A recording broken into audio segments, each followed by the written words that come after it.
Un jour, Jésus demande à ses disciples : « Que dit-on à mon sujet ? Qui suis-je pour tous ces gens ?» Les disciples rapportent alors fidèlement les différentes identités que l'on prêtait à Jésus. Pour les uns, tu es Jean-Baptiste. Pour d'autres, Élie. Pour d'autres encore, l'un des prophètes. Tous ces titres ne sont pas neutres. Jean-Baptiste était mort. L'imaginer présent à nouveau était déjà le signe d'une intervention divine. La Bible disait qu'Élie avait été enlevé au ciel et on racontait à l'époque qu'il reviendrait juste avant le Messie, le Christ. Quant aux prophètes, certains pensaient que le royaume de Dieu serait précédé par le retour d'un grand prophète. La foule n'était donc pas loin du but.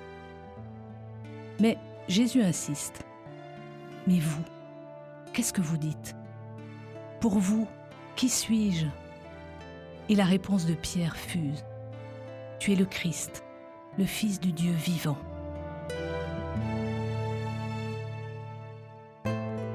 Cette profession de foi de Pierre résonne comme un cri du cœur.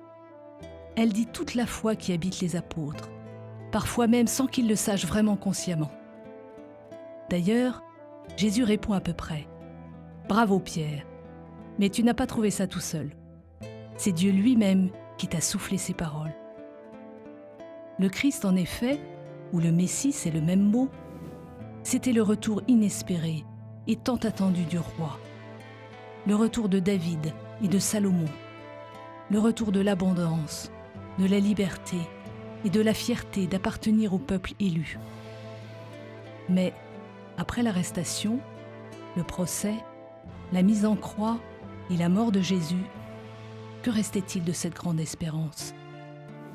Eh bien, avec la résurrection, la royauté de Jésus est encore plus immense. Car ce roi n'a pas vaincu des peuples, il a triomphé de la mort. Il est vivant.